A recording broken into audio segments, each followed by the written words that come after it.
The Wars of the Jews, or the History of the Destruction of Jerusalem. Book 6, containing the interval of about 1 month.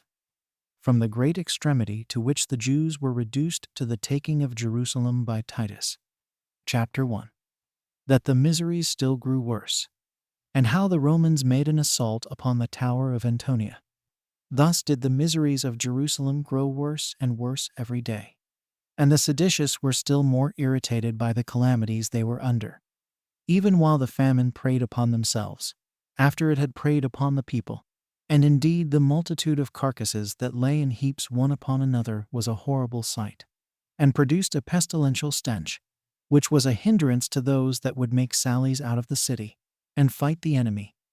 But as those were to go in battle array, who had been already used to 10,000 murders, and must tread upon those dead bodies as they marched along, so were not they terrified, nor did they pity men as they marched over them. Nor did they deem this affront offered to the deceased to be any ill omen to themselves.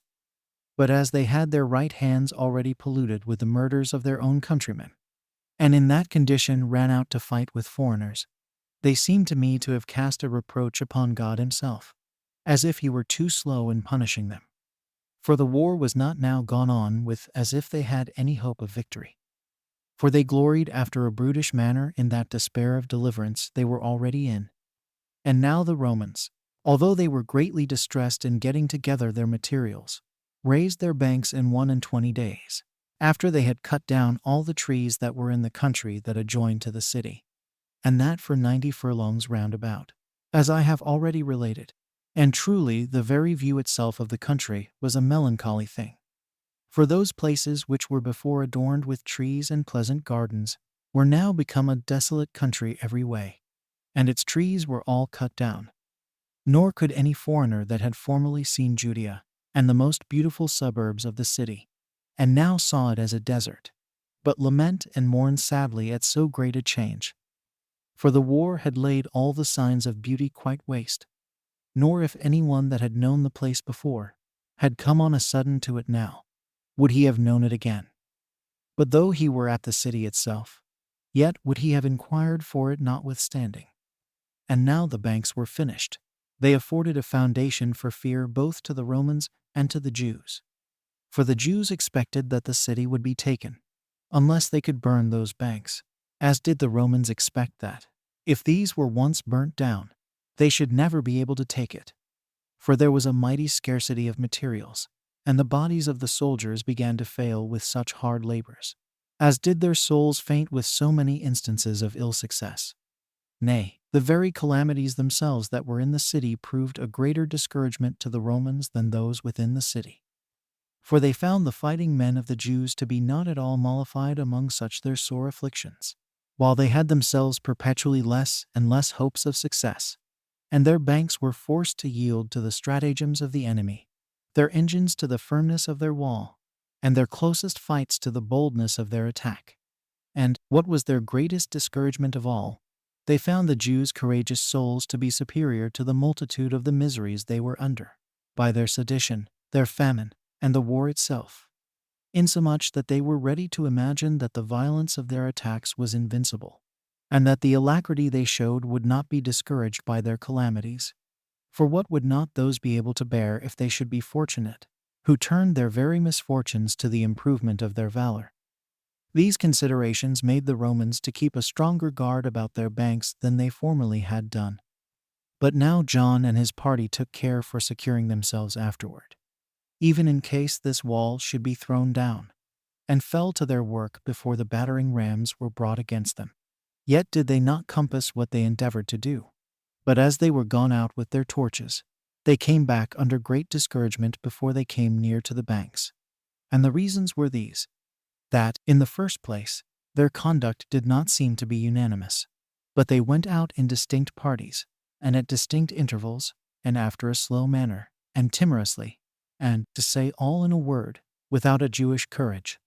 For they were now defective in what is peculiar to our nation, that is, in boldness, in violence of assault, and in running upon the enemy altogether, and in persevering in what they go about, though they do not at first succeed in it. But they now went out in a more languid manner than usual, and at the same time found the Romans set in array, and more courageous than ordinary, and that they guarded their banks both with their bodies and their entire armor, and this to such a degree on all sides, that they left no room for the fire to get among them, and that every one of their souls was in such good courage, that they would sooner die than desert their ranks.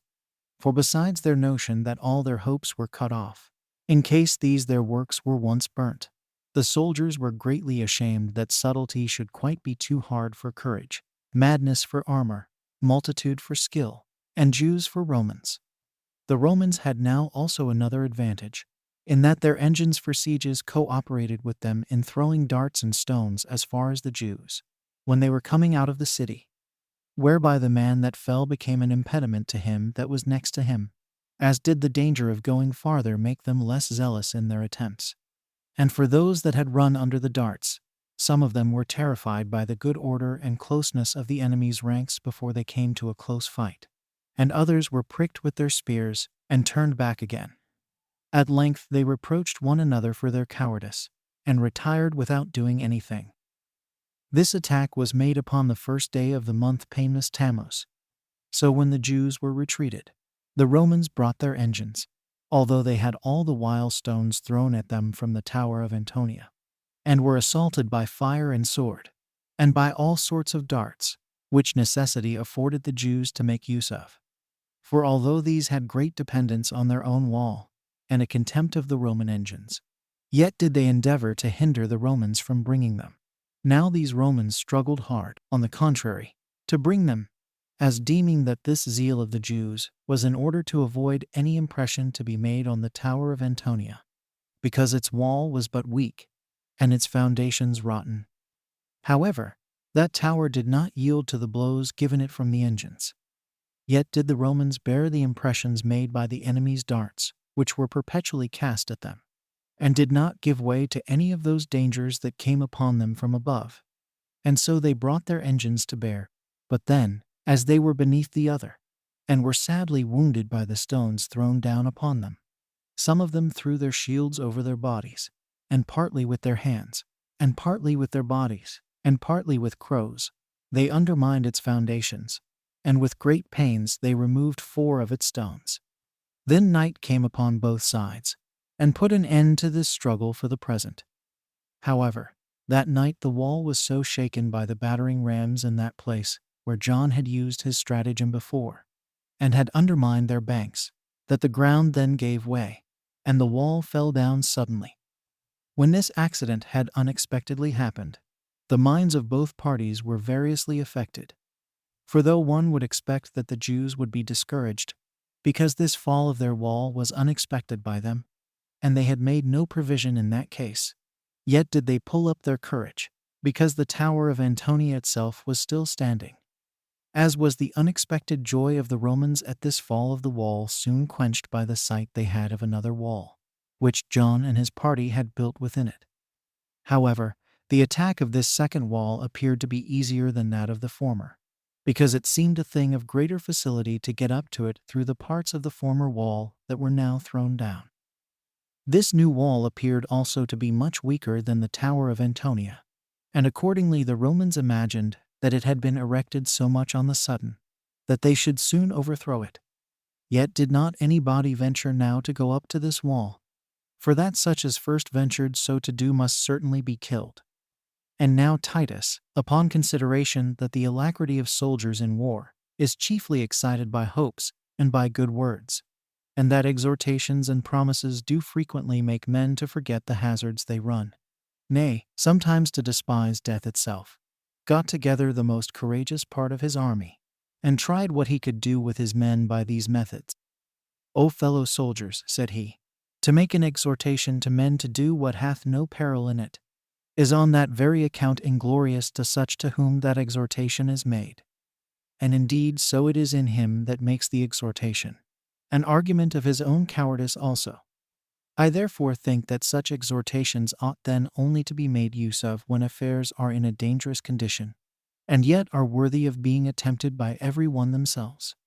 Accordingly, I am fully of the same opinion with you, that it is a difficult task to go up this wall.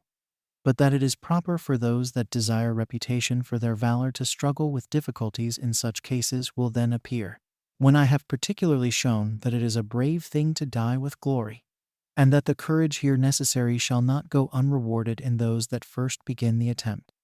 And let my first argument to move you to it be taken from what probably some would think reasonable to dissuade you. I mean the constancy and patience of these Jews, even under their ill successes.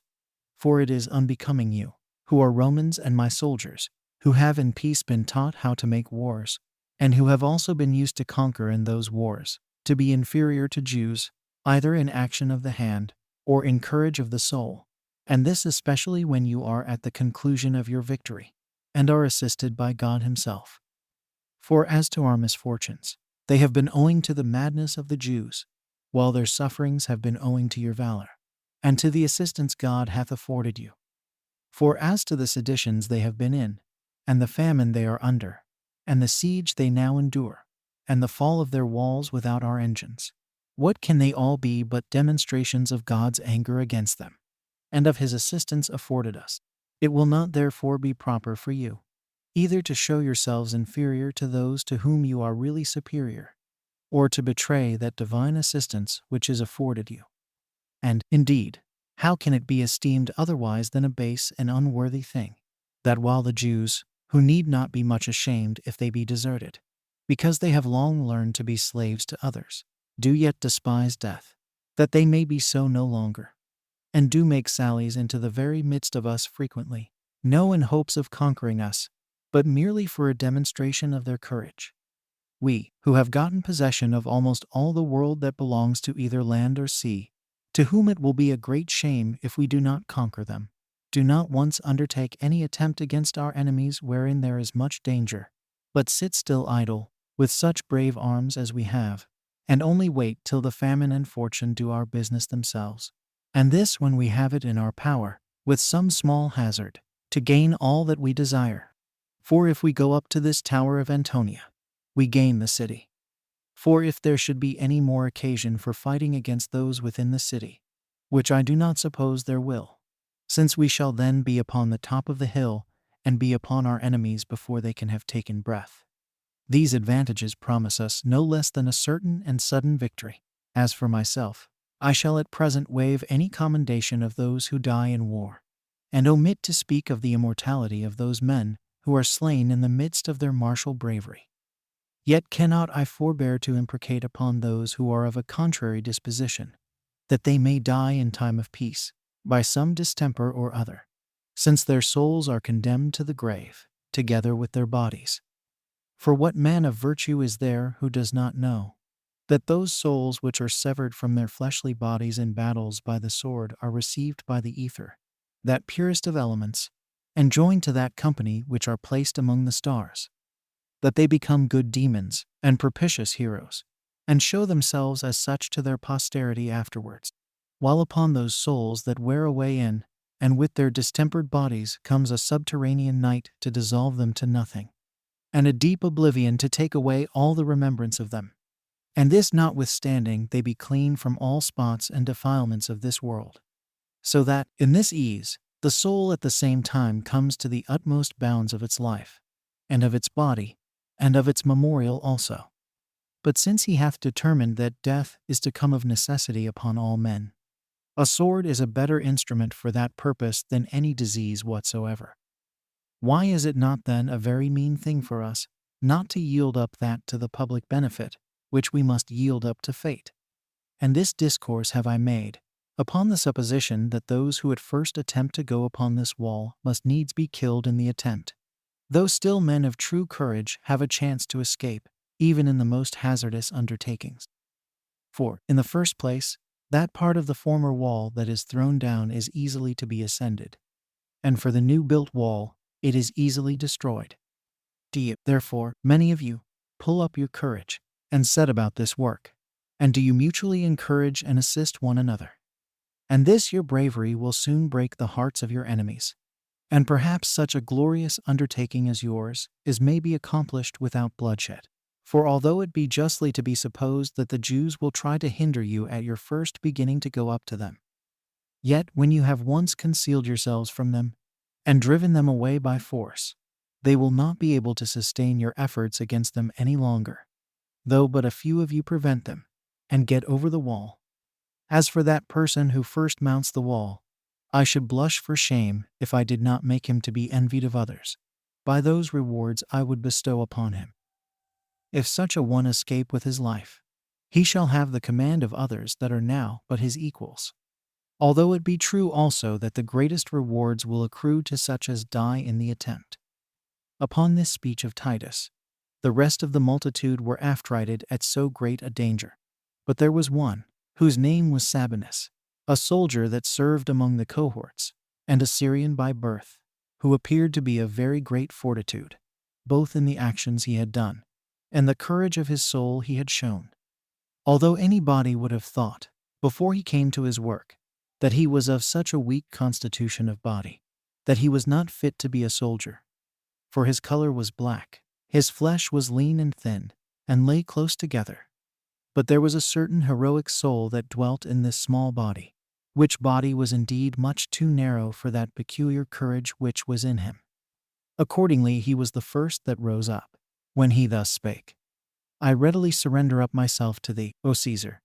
I first ascend the wall, and I heartily wish that my fortune may follow my courage and my resolution, and if some ill fortune grudge me the success of my undertaking, take notice that my ill success will not be unexpected, but that I choose death voluntarily for thy sake.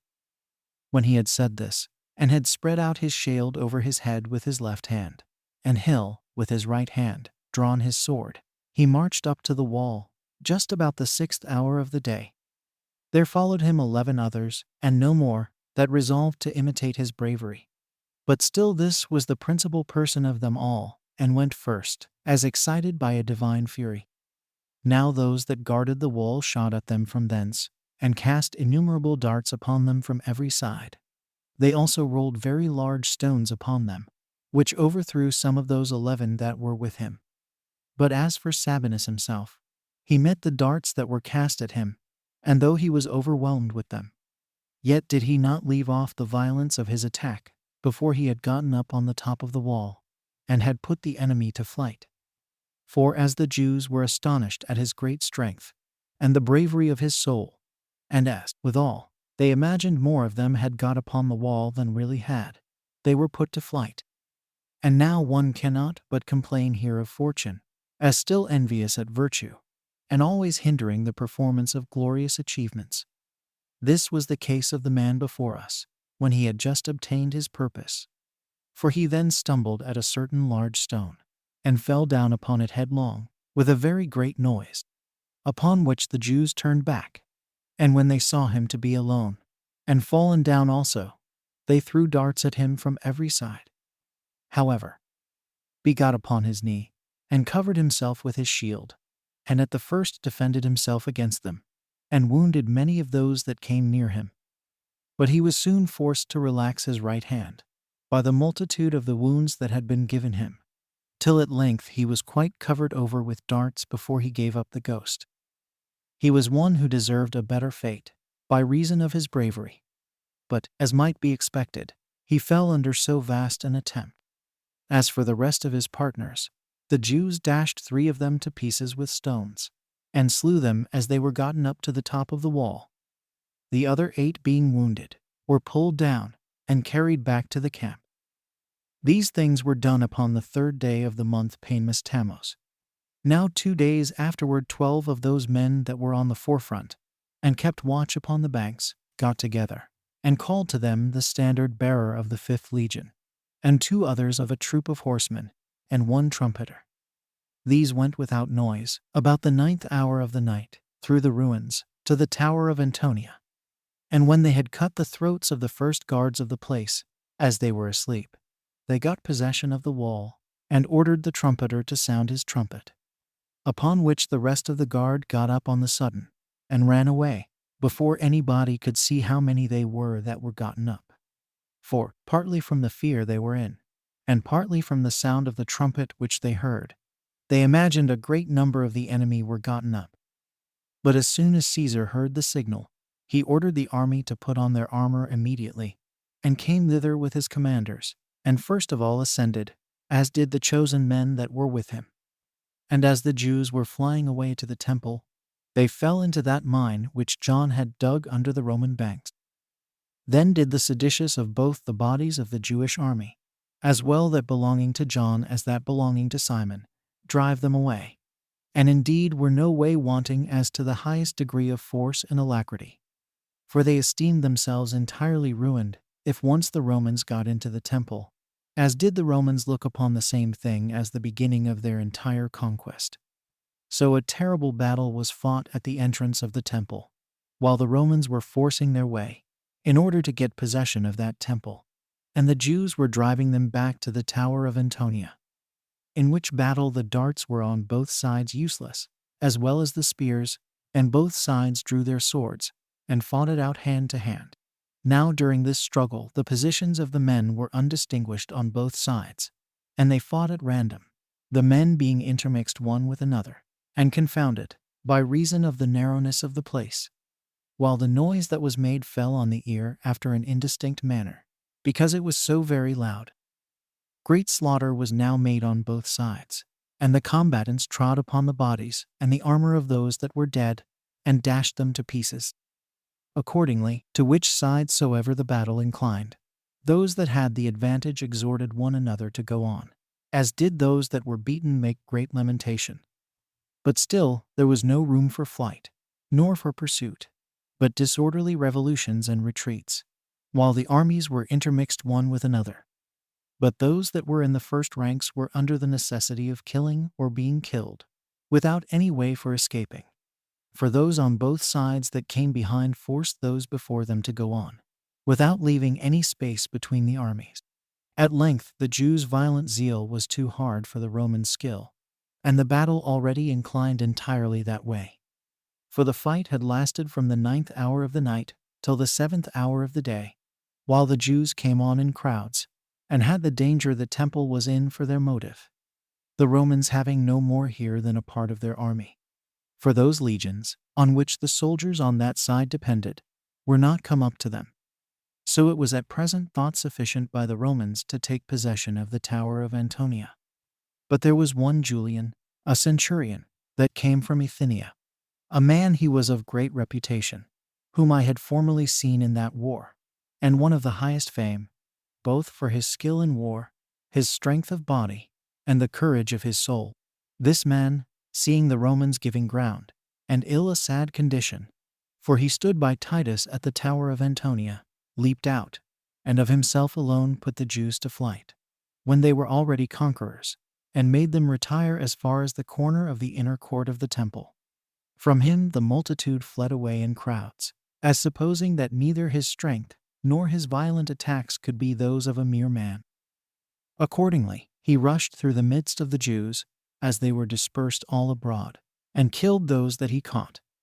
Nor, indeed, was there any sight that appeared more wonderful in the eyes of Caesar, or more terrible to others, than this. However, he was himself pursued by fate, which it all not possible that he, who was but a mortal man, should escape. For as he had shoes all full of thick and sharp nails, as had every one of the other soldiers, so when he ran on the pavement of the temple, he slipped, and fell down upon his back with a very great noise, which was made by his armor. This made those that were running away to turn back. Whereupon those Romans that were in the Tower of Antonia set up a great shout, as they were in fear for the man. But the Jews got about him in crowds, and struck at him with their spears, and with their swords on all sides. Now he received a great many of the strokes of these iron weapons upon his shield, and often attempted to get up again, but was thrown down by those that struck at him. Yet did he, as he lay along, stab many of them with his sword, nor was he soon killed, as being covered with his helmet and his breastplate in all those parts of his body where he might be mortally wounded. He also pulled his neck close to his body, till all his other limbs were shattered, and nobody durst come to defend him, and then he yielded to his fate. Now Caesar was deeply affected on account of this man of so great fortitude, and especially as he was killed in the sight of so many people. He was desirous himself to come to his assistance, but the place would not give him leave, while such as could have done it were too much terrified to attempt it. Thus, when Julian had struggled with death a great while, and had let but few of those that had given him his mortal wound go off unhurt, he had at last his throat cut, though not without some difficulty, and left behind him a very great fame, not only among the Romans, and with Caesar himself, but among his enemies also. Then did the Jews catch up his dead body, and put the Romans to flight again, and shut them up in the tower of Antonia. Now those that most signalized themselves, and fought most zealously in this battle of the Jewish side, were one Alexis and Gythius, of John's party, and of Simon's party were Malatius, and Judas the son of Murdo, and James the son of Sosas, the commander of the Idumeans, and of the Zealots, 2 brethren, Simon and Judas, the sons of Jairus. Chapter 2. How Titus gave orders to demolish the tower of Antonia, and then persuaded Josephus to exhort the Jews again to a surrender. And now Titus gave orders to his soldiers that were with him to dig up the foundations of the tower of Antonia, and make him a ready passage for his army to come up, while he himself had Josephus brought to him, for he had been informed that on that very day, which was the 17th day of Tammuz, the sacrifice called the daily sacrifice had failed, and had not been offered to God, for want of men to offer it, and that the people were grievously troubled at it, and commanded him to say the same things to John that he had said before, that if he had any malicious inclination for fighting, he might come out with as many of his men as he pleased, in order to fight, without the danger of destroying either his city or temple, but that he desired he would not defile the temple, nor thereby offend against God, that he might, if he pleased, offer the sacrifices which were now discontinued by any of the Jews whom he should pitch upon. Upon this Josephus stood in such a place where he might be heard, not by John only, but by many more, and then declared to them what Caesar had given him in charge, and this in the Hebrew language. So he earnestly prayed them to spare their own city, and to prevent that fire which was just ready to seize upon the temple, and to offer their usual sacrifices to God therein. At these words of his a great sadness and silence were observed among the people. But the tyrant himself cast many reproaches upon Josephus, with imprecations besides, and at last added this withal, that he did never fear the taking of the city, because it was God's own city. In answer to which Josephus said thus with a loud voice, "To be sure thou hast kept this city wonderfully pure for God's sake. The temple also continues entirely unpolluted. Nor hast thou been guilty of ally impiety against him for whose assistance thou hopest. He still receives his accustomed sacrifices. Vile wretch that thou art, if any one should deprive thee of thy daily food, thou wouldst esteem him to be an enemy to thee. But thou hopest to have that God for thy supporter in this war, whom thou hast deprived of his everlasting worship. And thou imputest those sins to the Romans, who to this very time take care to have our laws observed, and almost compel these sacrifices to be still offered to God, which have by thy means been intermitted. Who is there that can avoid groans and lamentations at the amazing change that is made in this city? Since very foreigners and enemies do now correct that impiety which thou hast occasioned, while thou, who art a Jew, and wast educated in our laws, art become a greater enemy to them than the others. But still, John, it is never dishonorable to repent, and amend what hath been done amiss, even at the last extremity. Thou hast an instance before thee in Jechoniah, the king of the Jews, if thou hast a mind to save the city, who, when the king of Babylon made war against him, did of his own accord go out of this city before it was taken, and did undergo a voluntary captivity with his family, that the sanctuary might not be delivered up to the enemy, and that he might not see the house of God set on fire. On which account he is celebrated among all the Jews in their sacred memorials, and his memory has become immortal, and will be conveyed fresh down to our posterity through all ages. This, John, is an excellent example in such a time of danger, and I dare venture to promise that the Romans shall still forgive thee. And take notice that I, who make this exhortation to thee, am one of thine own nation. I, who am a Jew, do make this promise to thee. And it will become thee to consider who I am that give thee this counsel, and whence I am derived. For while I am alive, I shall never be in such slavery as to forego my own kindred, or forget the laws of our forefathers. Thou hast indignation at me again, and makest a clamor at me, and reproachest me. Indeed, I cannot deny, but I am worthy of worse treatment than all this amounts to, because, in opposition to fate, I make this kind invitation to thee, and endeavor to force deliverance upon those whom God hath condemned. And who is there that does not know what the writings of the ancient prophets contain in them, and particularly that oracle which is just now going to be fulfilled upon this miserable city? For they foretold that this city should be then taken when somebody shall begin the slaughter of his own countrymen. And are not both the city and the entire temple now full of the dead bodies of your countrymen? It is God, therefore, it is God himself who is bringing on this fire to purge that city and temple by means of the Romans, and is going to pluck up this city, which is full of your pollutions. As Josephus spoke these words, with groans and tears in his eyes, his voice was intercepted by sobs. However, the Romans could not but pity the affliction he was under, and wonder at his conduct. But for John, and those that were with him, they were but the more exasperated against the Romans on this account, and were desirous to get Josephus also into their power. Yet did that discourse influence a great many of the better sort. And truly some of them were so afraid of the guards set by the seditious, that they tarried where they were, but still were satisfied that both they and the city were doomed to destruction. Some also there were who, watching a proper opportunity when they might quietly get away, fled to the Romans, of whom were the high priests Joseph and Jesus, and of the sons of high priests 3, whose father was Ishmael, who was beheaded in Cyrene, and 4 sons of Matthias, as also one son of the other Matthias, who ran away after his father's death, and whose father was slain by Simon, the son of Joras, with 3 of his sons, as I have already related. Many also of the other nobility went over to the Romans, together with the high priests. Now Caesar not only received these men very kindly in other respects, but, knowing they would not willingly live after the customs of other nations, he sent them to Gophna, and desired them to remain there for the present, and told them that when he was gotten clear of this war, he would restore each of them to their possessions again. So they cheerfully retired to that small city which was allotted them, without fear of any danger. But as they did not appear, the seditious gave out again that these deserters were slain by the Romans, which was done in order to deter the rest from running away, by fear of the like treatment. This trick of theirs succeeded now for a while, as did the like trick before. For the rest were hereby deterred from deserting, by fear of the like treatment.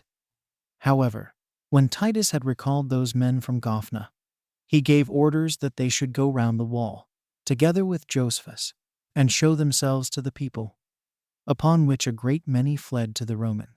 These men also got in a great number together, and stood before the Romans, and besought the seditious, with groans and tears in their eyes, in the first place to receive the Romans entirely into the city, and save that their own place of residence again. But that, if they would not agree to such a proposal, they would at least depart out of the temple, and save the holy house for their own use. For that the Romans would not venture to set the sanctuary on fire, but under the most pressing necessity. Yet did the seditious still more and more contradict them. And while they cast loud and bitter reproaches upon these deserters, they also set their engines for throwing of darts, and javelins, and stones upon the sacred gates of the temple, at due distances from one another, insomuch that all the space round about within the temple might be compared to a burying ground. So great was the number of the dead bodies therein, as might the holy house itself be compared to a citadel. Accordingly, these men rushed upon these holy places in their armor, that were otherwise unapproachable, and that while their hands were yet warm with the blood of their own people which they had shed. Nay, they proceeded to such great transgressions, that the very same indignation which Jews would naturally have against Romans, had they been guilty of such abuses against them, the Romans now had against Jews, for their impiety in regard to their own religious customs. Nay, indeed, there were none of the Roman soldiers who did not look with a sacred horror upon the holy house, and adored it, and wished that the robbers would repent before their miseries became incurable. Now Titus was deeply affected with this state of things, and reproached John and his party, and said to them, "Have not you, vile wretches that you are, by our permission, put up this partition wall before your sanctuary? Have not you been allowed to put up the pillars thereto belonging, at due distances, and on it to engrave in Greek, and in your own letters, this prohibition, that no foreigner should go beyond that wall? Have not we given you leave to kill such as go beyond it, though he were a Roman? And what do you do now, you pernicious villains? Why do you trample upon dead bodies in this temple? And why do you pollute this holy house with the blood of both foreigners and Jews themselves? I appeal to the gods of my own country, and to every god that ever had any regard to this place, for I do not suppose it to be now regarded by any of them. I also appeal to my own army, and to those Jews that are now with me, and even to yourselves, that I do not force you to defile this your sanctuary. And if you will but change the place whereon you will fight, no Roman shall either come near your sanctuary, or offer any affront to it. Nay, I will endeavor to preserve you your holy house, whether you will or not." As Josephus explained these things from the mouth of Caesar, both the robbers and the tyrant thought that these exhortations proceeded from Titus's fear, and not from his good will to them, and grew insolent upon it. But when Titus saw that these men were neither to be moved by commiseration towards themselves, nor had any concern upon them to have the holy house spared, he proceeded unwillingly to go on again with the war against them. He could not indeed bring all his army against them. The place was so narrow. But choosing 30 soldiers of the most valiant out of every 100, and committing 1,000 to each tribune, and making Cerealis their commander-in-chief, he gave orders that they should attack the guards of the temple about the 9th hour of that night. But as he was now in his armor, and preparing to go down with them, his friends would not let him go, by reason of the greatness of the danger, and what the commanders suggested to them. For they said that he would do more by sitting above in the tower of Antonia, as a dispenser of rewards to those soldiers that signalized themselves in the fight, than by coming down and hazarding his own person in the forefront of them. For that they would all fight stoutly while Caesar looked upon them. With this advice Caesar complied, and said that the only reason he had for such compliance with the soldiers was this, that he might be able to judge of their courageous actions, and that no valiant soldier might lie concealed, and miss of his reward, and no cowardly soldier might go unpunished, but that he might himself be an eyewitness, and able to give evidence of all that was done, who was to be the disposer of punishments and rewards to them. So he sent the soldiers about their work at the hour forementioned, while he went out himself to a higher place in the tower of Antonia, whence he might see what was done, and there waited with impatience to see the event. However, the soldiers that were sent did not find the guards of the temple asleep, as they hoped to have done, but were obliged to fight with them immediately hand to hand, as they rushed with violence upon them with a great shout. Now as soon as the rest within the temple heard that shout of those that were upon the watch, they ran out in troops upon them. Then did the Romans receive the onset of those that came first upon them. But those that followed them fell upon their own troops, and many of them treated their own soldiers as if they had been enemies. For the great confused noise that was made on both sides hindered them from distinguishing one another's voices, as did the darkness of the night hinder them from the like distinction by the sight, besides that blindness which arose otherwise also from the passion, and the fear they were in at the same time. For which reason it was all one to the soldiers who it was they struck at. However, this ignorance did less harm to the Romans than to the Jews, because they were joined together under their shields, and made their sallies more regularly than the others did, and each of them remembered their watchword, while the Jews were perpetually dispersed abroad, and made their attacks and retreats at random, and so did frequently seem to one another to be enemies. For every one of them received those of their own men that came back in the dark as Romans, and made an assault upon them, so that more of them were wounded by their own men than by the enemy, till, upon the coming on of the day, the nature of the right was discerned by the eye afterward. Then did they stand in battle array in distinct bodies, and cast their darts regularly, and regularly defended themselves. Nor did either side yield or grow weary. The Romans contended with each other, who should fight the most strenuously, both single men and entire regiments, as being under the eye of Titus. And every one concluded that this day would begin his promotion if he fought bravely. What were the great encouragements of the Jews to act vigorously were their fear for themselves and for the temple, and the presence of their tyrant, who exhorted some, and beat and threatened others, to act courageously. Now it so happened that this fight was for the most part a stationary one, wherein the soldiers went on and came back in a short time, and suddenly. For there was no long space of ground for either of their flights or pursuits. But still, there was a tumultuous noise among the Romans from the tower of Antonia, who loudly cried out upon all occasions to their own men to press on courageously, when they were too hard for the Jews, and to stay when they were retiring backward. So that here was a kind of theater of war. For what was done in this fight could not be concealed either from Titus, or from those that were about him. At length it appeared that this fight, which began at the 9th hour of the night, was not over till past the 5th hour of the day, and that, in the same place where the battle began, neither party could say they had made the other to retire. But both the armies left the victory almost in uncertainty between them, wherein those that signalized themselves on the Roman side were a great many, but on the Jewish side, and of those that were with Simon, Judas the son of Murdo, and Simon the son of Joses. Of the Idumeans, James and Simon, the latter of whom was the son of Cathlus, and James was the son of Soses. Of those that were with John, Gyphius and Alexis. And of the Zealots, Simon the son of Jairus. In the meantime, the rest of the Roman army had, in 7 days' time, overthrown some foundations of the tower of Antonia, and had made a ready and broad way to the temple. Then did the legions come near the first court, and began to raise their banks. The one bank was over against the northwest corner of the inner temple, another was at that northern edifice which was between the two gates. And of the other two, one was at the western cloister of the outer court of the temple, the other against its northern cloister.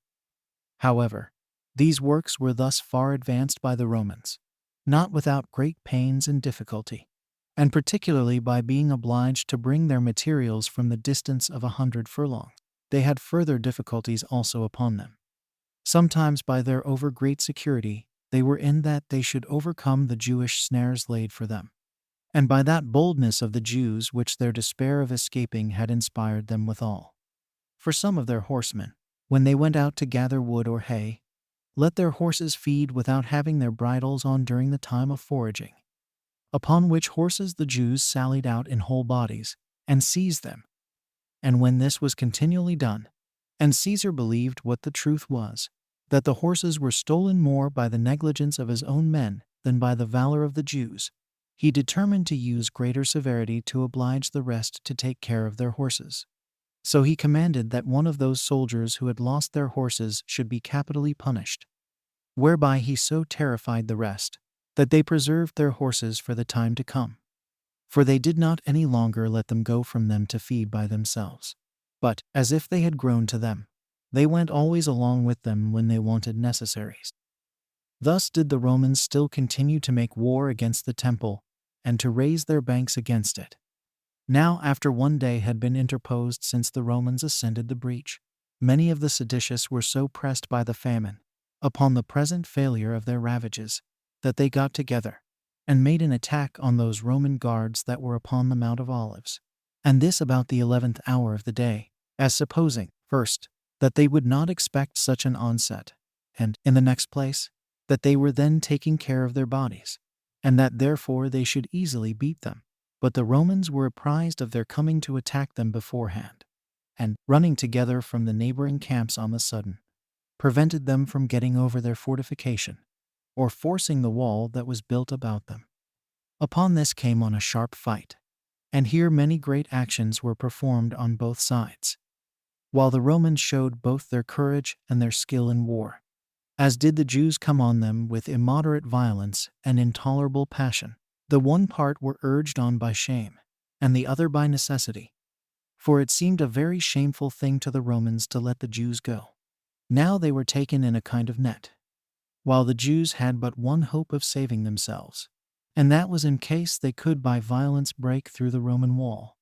And one whose name was Pedanius, belonging to a party of horsemen, when the Jews were already beaten and forced down into the valley together, spurred his horse on their flank with great vehemence, and caught up a certain young man belonging to the enemy by his ankle as he was running away.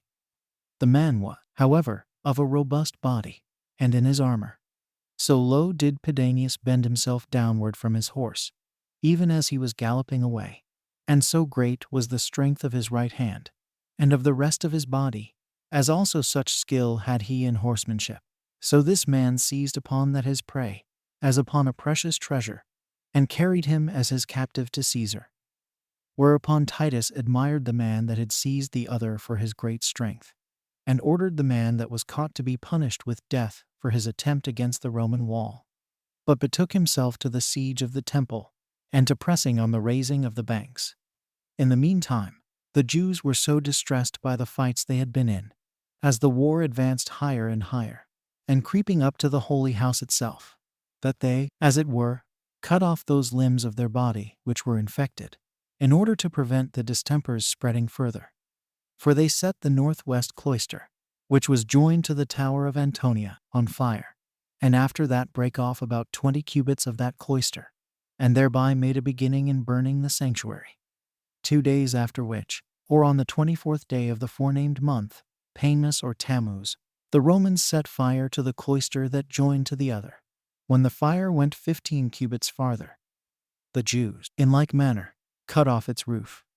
Nor did they entirely leave off what they were about till the tower of Antonia was parted from the temple, even when it was in their power to have stopped the fire. Nay, they lay still while the temple was first set on fire, and deemed this spreading of the fire to be for their own advantage. However, the armies were still fighting one against another about the temple, and the war was managed by continual sallies of particular parties against one another. Now there was at this time a man among the Jews, low of stature he was, and of a despicable appearance, of no character either as to his family, or in other respects. His flame was Jonathan. He went out at the high priest John's monument, and uttered many other insolent things to the Romans, challenged the best of them all to a single combat. But many of those that stood there in the army huffed him, and many of them, as they might well be, were afraid of him. Some of them also reasoned thus, and that justly enough, that it was not fit to fight with a man that desired to die, because those that utterly despaired of deliverance had, besides other passions, a violence in attacking men that could not be opposed, and had no regard to God himself, and that to hazard oneself with a person, whom, if you overcome, you do no great matter, and by whom it is hazardous that you may be taken prisoner, would be an instance, not of manly courage, but of unmanly rashness. So there being nobody that came out to accept the man's challenge, and the Jew cutting them with a great number of reproaches as cowards, for he was a very haughty man in himself, and a great despiser of the Romans, one whose name was Pudens, of the body of horsemen, out of his abomination of the other's words, and of his impudence withal, and perhaps out of an inconsiderate arrogance, on account of the other's lowness of stature, ran out to him, and was too hard for him in other respects, but was betrayed by his ill fortune. For he fell down, and as he was down, Jonathan came running to him, and cut his throat, and then, standing upon his dead body, he brandished his sword, bloody as it was, and shook his shield with his left hand, and made many acclamations to the Roman army, and exulted over the dead man, and jested upon the Romans. Till at length one Priscus, a centurion, shot a dart at him as he was leaping and playing the fool with himself, and thereby pierced him through. Upon which a shout was set up both by the Jews and the Romans, though on different accounts. So Jonathan grew giddy by the pain of his wounds, and fell down upon the body of his adversary, as a plain instance how suddenly vengeance may come upon men that have success in war, without any just deserving the same. Chapter 3. Concerning a stratagem that was devised by the Jews, by which they burnt many of the Romans, with another description of the terrible famine that was in the city. But now the seditious that were in the temple did every day openly endeavor to beat off the soldiers that were upon the banks. And on the 27th day of the forenamed month Pamus or Tammuz contrived such a stratagem as this. They filled that part of the western cloister, which was between the beams, and the roof under them, with dry materials, as also with bitumen and pitch, and then retired from that place, as though they were tired with the pains they had taken. At which procedure of theirs, many of the most inconsiderate among the Romans, who were carried away with violent passions, followed hard after them as they were retiring, and applied ladders to the cloister, and got up to it suddenly. But the prudent part of them, when they understood this unaccountable retreat of the Jews, stood still where they were before. However, the cloister was full of those that were gone up the ladders, at which time the Jews set it all on fire. And as the flame burst out everywhere on the sudden, the Romans that were out of the danger were seized with a very great consternation, as were those that were in the midst of the danger in the utmost distress. So when they perceived themselves surrounded with the flames, some of them threw themselves down backwards into the city, and some among their enemies in the temple, as did many leap down to their own men, and broke their limbs to pieces. But a great number of those that were going to take these violent methods were prevented by the fire, though some prevented the fire by their own swords. However, the fire was on the sudden carried so far as to surround those who would have otherwise perished. As for Caesar himself, he could not, however, but commiserate those that thus perished, although they got up thither without any order for so doing, since there was no way of giving them any relief. Yet was this some comfort to those that were destroyed, that every body might see that person grieve, for whose sake they came to their end.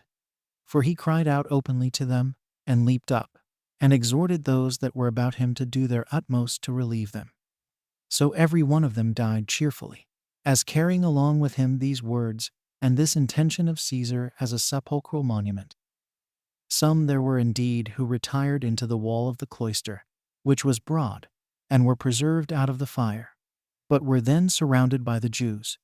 And although they made resistance against the Jews for a long time, yet were they wounded by them, and at length they all fell down dead. At the last a young man among them, whose name was Longus, became a decoration to this sad affair. And while every one of them that perished were worthy of a memorial, this man appeared to deserve it beyond all the rest. Now the Jews admired this man for his courage, and were further desirous of having him slain. So they persuaded him to come down to them, upon security given him for his life. But Cornelius his brother persuaded him on the contrary, not to tarnish his own glory, nor that of the Roman army. He complied with this last advice, and lifting up his sword before both armies, he slew himself. Yet there was one Artorius among those surrounded by the fire who escaped by his subtlety. For when he had with a loud voice called to him Lucius, one of his fellow soldiers that lay with him in the same tent, and said to him, I do leave thee heir of all I have, if thou wilt come and receive me. Upon this he came running to receive him readily. Artorius then threw himself down upon him, and saved his own life, while he that received him was dashed so vehemently against the stone pavement by the other's weight, that he died immediately. This melancholy accident made the Romans sad for a while, but still it made them more upon their guard for the future, and was of advantage to them against the delusions of the Jews, by which they were greatly damaged through their unacquaintedness with the places, and with the nature of the inhabitants. Now this cloister was burnt down as far as John's tower, which he built in the war he made against Simon over the gates that led to the Xystus. The Jews also cut off the rest of that cloister from the temple, after they had destroyed those that got up to it. But the next day, the Romans burnt down the northern cloister entirely, as far as the east cloister, whose common angle joined to the valley that was called Cedron, and was built over it, on which account the depth was frightful. And this was the state of the temple at that time. Now of those that perished by famine in the city, the number was prodigious, and the miseries they underwent were unspeakable. For if so much as the shadow of any kind of food did anywhere appear, a war was commenced presently, and the dearest friends fell a fighting one with another about it, snatching from each other the most miserable supports of life. Nor would men believe that those who were dying had no food, but the robbers would search them when they were expiring, lest anyone should have concealed food in their bosoms, and counterfeited dying. Nay, these robbers gaped for want, and ran about stumbling and staggering along like mad dogs, and reeling against the doors of the houses like drunken men. They would also, in the great distress they were in, rush into the very same houses 2 or 3 times in one and the same day. Moreover, their hunger was so intolerable that it obliged them to chew everything, while they gathered such things as the most sordid animals would not touch, and endured to eat them. Nor did they at length abstain from girdles and shoes, and the very leather which belonged to their shields they pulled off and gnawed. The very wisps of old hay became food to some, and some gathered up fibers, and sold a very small weight of them for 4 Attic drachmae.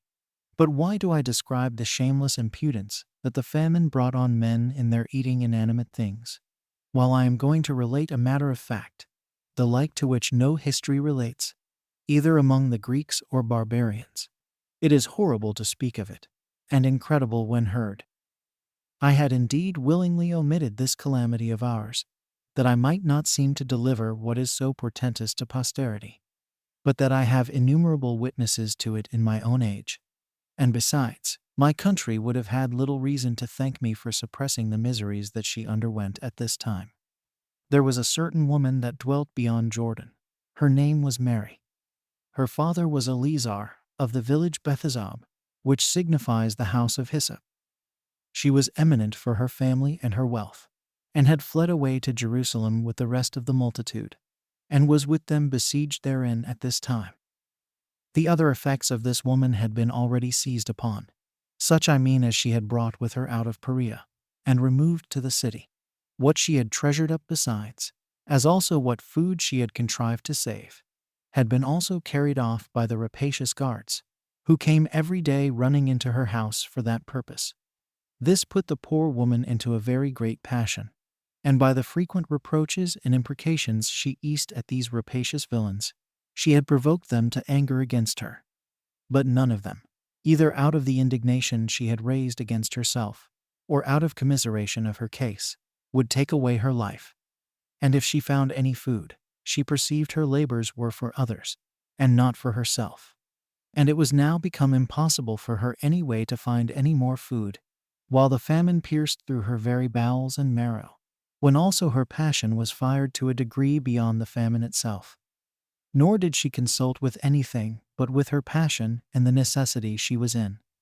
She then attempted a most unnatural thing, and snatching up her son, who was a child sucking at her breast, she said, "O thou miserable infant! For whom shall I preserve thee in this war, this famine, and this sedition? As to the war with the Romans, if they preserve our lives, we must be slaves. This famine also will destroy us, even before that slavery comes upon us. Yet are these seditious rogues more terrible than both the other. Come on, be thou my food, and be thou a fury to these seditious varlets, and a byword to the world, which is all that is now wanting to complete the calamities of us Jews." As soon as she had said this, she slew her son, and then roasted him, and eat the 1/2 of him, and kept the other half by her concealed. Upon this, the seditious came in presently, and smelling the horrid scent of this food, they threatened her that they would cut her throat immediately if she did not show them what food she had gotten ready. She replied that she had saved a very fine portion of it for them, and withal uncovered what was left of her son.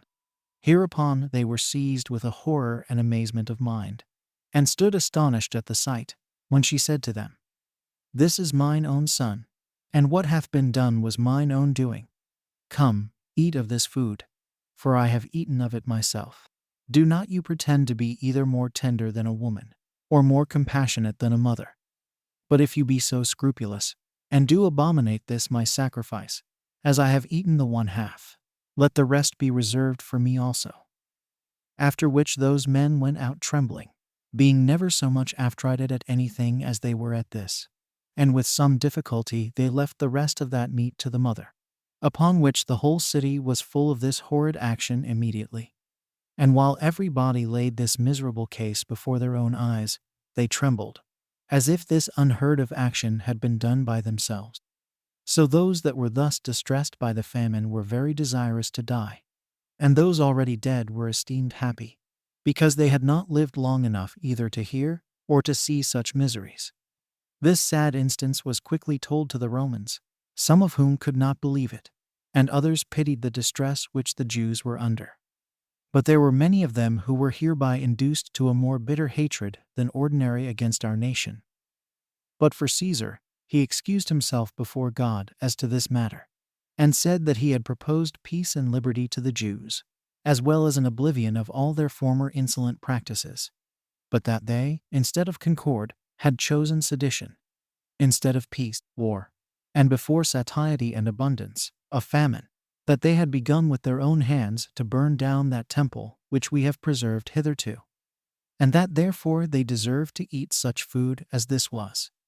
That, however, this horrid action of eating an own child ought to be covered with the overthrow of their very country itself, and men ought not to leave such a city upon the habitable earth to be seen by the sun, wherein mothers are thus fed, although such food be fitter for the fathers than for the mothers to eat of, since it is they that continue still in a state of war against us, after they have undergone such miseries as these. And at the same time that he said this, he reflected on the desperate condition these men must be in. Nor could he expect that such men could be recovered to sobriety of mind, after they had endured those very sufferings, for the avoiding whereof it only was probable they might have repented. Chapter 4. When the banks were completed, and the battering rams brought, and could do nothing, Titus gave orders to set fire to the gates of the temple. In no long time after which the holy house itself was burnt down, even against his consent. And now 2 of the legions had completed their banks on the 8th day of the month Lous Ab. Whereupon Titus gave orders that the battering rams should be brought, and set over against the western edifice of the inner temple. For before these were brought, the firmest of all the other engines had battered the wall for 6 days together without ceasing, without making any impression upon it. But the vast largeness and strong connection of the stones were superior to that engine, and to the other battering rams also. Other Romans did indeed undermine the foundations of the northern gate, and after a world of pains removed the outermost stones. Yet was the gate still upheld by the inner stones, and stood still unhurt, till the workmen, despairing of all such attempts by engines and crows, brought their ladders to the cloisters. Now the Jews did not interrupt them in so doing, but when they were gotten up, they fell upon them, and fought with them. Some of them they thrust down, and threw them backwards headlong. Others of them they met and slew. They also beat many of those that went down the ladders again, and slew them with their swords before they could bring their shields to protect them. Nay, some of the ladders they threw down from above when they were full of armed men. A great slaughter was made of the Jews also at the same time, while those that bear the ensigns fought hard for them, as deeming it a terrible thing, and what would tend to their great shame, if they permitted them to be stolen away. Yet did the Jews at length get possession of these engines, and destroyed those that had gone up the ladders, while the rest were so intimidated by what those suffered who were slain, that they retired, although none of the Romans died without having done good service before his death. Of the seditious, those that had fought bravely in the former battles did the like now, as besides them did Eleazar, the brother's son of Simon the tyrant. But when Titus perceived that his endeavors to spare a foreign temple turned to the damage of his soldiers, and then be killed, he gave order to set the gates on fire. In the meantime, there deserted to him Ananus, who came from Emmaus, the most bloody of all Simon's guards, and Archelaus, the son of Magadatus, they hoping to be still forgiven, because they left the Jews at a time when they were the conquerors. Titus objected this to these men, as a cunning trick of theirs, and as he had been informed of their other barbarities towards the Jews, he was going in all haste to have them both slain. He told them that they were only driven to this desertion because of the utmost distress they were in, and did not come away of their own good disposition, and that those did not deserve to be preserved, by whom their own city was already set on fire. out of which fire they now hurried themselves away. However, the security he had promised deserters overcame his resentments, and he dismissed them accordingly, though he did not give them the same privileges that he had afforded to others. And now the soldiers had already put fire to the gates, and the silver that was over them quickly carried the flames to the wood that was within it, whence it spread itself all on the sudden, and caught hold on the cloisters.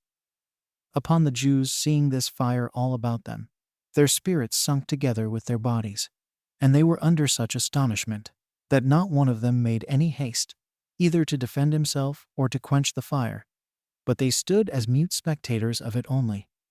However, they did not so grieve at the loss of what was now burning, as to grow wiser thereby for the time to come. But as though the holy house itself had been on fire already, they whetted their passions against the Romans. This fire prevailed during that day and the next also. For the soldiers were not able to burn all the cloisters that were round about together at one time, but only by pieces. But then, on the next day, Titus commanded part of his army to quench the fire, and to make a road for the more easy marching up of the legions, while he himself gathered the commanders together. Of those there were assembled the 6 principal persons: Tiberius Alexander, the commander under the general of the whole army, with Sextus Cerealis, the commander of the 5th legion, and Lartius Lepidus, the commander of the 10th legion, and Titus Phrygius, the commander of the 15th legion. There was also with them Eternius, the leader of the 2 legions that came from Alexandria, and Marcus Antonius Julianus, procurator of Judea. After these came together all the rest of the procurators and tribunes. Titus proposed to these that they should give him their advice what should be done about the holy house. Now some of these thought it would be the best way to act according to the rules of war, and demolish it, because the Jews would never leave off rebelling while that house was standing. At which house it was that they used to get all together. Others of them were of opinion that in case the Jews would leave it, and none of them would lay their arms up in it, he might save it. But that in case they got upon it, and fought any more, he might burn it, because it must then be looked upon not as a holy house, but as a citadel, and that the impiety of burning it would then belong to those that forced this to be done, and not to them. But Titus said that, although the Jews should get upon that holy house, and fight us thence, yet ought we not to revenge ourselves on things that are inanimate, instead of the men themselves, and that he was not in any case for burning down so vast a work as that was, because this would be a mischief to the Romans themselves, as it would be an ornament to their government while it continued. So Fronto, and Alexander, and Cerealis grew bold upon that declaration, and agreed to the opinion of Titus. Then was this assembly dissolved, when Titus had given orders to the commanders that the rest of their forces should lie still, but that they should make use of such as were most courageous in this attack. So he commanded that the chosen men that were taken out of the cohorts should make their way through the ruins, and quench the fire. Now it is true that on this day the Jews were so weary, and under such consternation, that they refrained from any attacks. But on the next day they gathered their whole force together, and ran upon those that guarded the outward court of the temple very boldly, through the east gate, and this about the 2nd hour of the day. These guards received that their attack with great bravery, and by covering themselves with their shields before, as if it were with a wall, they drew their squadron close together. Yet was it evident that they could not abide there very long, but would be overborne by the multitude of those that sallied out upon them, and by the heat of their passion. However, Caesar, seeing, from the tower of Antonia, that this squadron was likely to give way, he sent some chosen horsemen to support them. Hereupon the Jews found themselves not able to sustain their onset, and upon the slaughter of those in the forefront, many of the rest were put to flight. But as the Romans were going off, the Jews turned upon them and fought them. And as those Romans came back upon them, they retreated again, until about the 5th hour of the day they were overborne, and shut themselves up in the inner court of the temple. So Titus retired into the tower of Antonia, and resolved to storm the temple the next day, early in the morning, with his whole army, and to encamp round about the holy house. But as for that house, God had, for certain, long ago doomed it to the fire. And now that fatal day was come, according to the revolution of ages. It was the 10th day of the month Luz, Ab, upon which it was formerly burnt by the king of Babylon. Although these flames took their rise from the Jews themselves, and were occasioned by them. For upon Titus's retiring, the seditious lay still for a little while, and then attacked the Romans again, when those that guarded the holy house fought with those that quenched the fire that was burning the inner court of the temple. But these Romans put the Jews to flight, and proceeded as far as the holy house itself. At which time one of the soldiers, without staying for any orders, and without any concern or dread upon him at so great an undertaking, and being hurried on by a certain divine fury, snatched somewhat out of the materials that were on fire, and being lifted up by another soldier, he set fire to a golden window, through which there was a passage to the rooms that were round about the holy house, on the north side of it. As the flames went upward, the Jews made a great clamor, such as so mighty an affliction required, and ran together to prevent it. And now they spared not their lives any longer, nor suffered anything to restrain their force, since that holy house was perishing, for whose sake it was that they kept such a guard about it. And now a certain person came running to Titus, and told him of this fire, as he was resting himself in his tent after the last battle. Whereupon he rose up in great haste, and, as he was, ran to the holy house, in order to have a stop put to the fire. After him followed all his commanders, and after them followed the several legions, in great astonishment.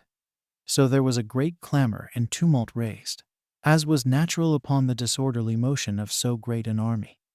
Then did Caesar, both by calling to the soldiers that were fighting, with a loud voice, and by giving a signal to them with his right hand, order them to quench the fire. But they did not hear what he said, though he spake so loud, having their ears already dimmed by a greater noise another way. Nor did they attend to the signal he made with his hand neither, as still some of them were distracted with fighting, and others with passion. But as for the legions that came running thither, neither any persuasions nor any threatenings could restrain their violence. But each one's own passion was his commander at this time. And as they were crowding into the temple together, many of them were trampled on by one another, while a great number fell among the ruins of the cloisters, which were still hot and smoking, and were destroyed in the same miserable way with those whom they had conquered. And when they were come near the holy house, they made as if they did not so much as hear Caesar's orders to the contrary. But they encouraged those that were before them to set it on fire.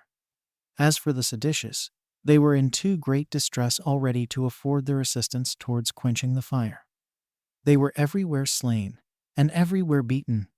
And as for a great part of the people, they were weak and without arms, and had their throats cut wherever they were caught.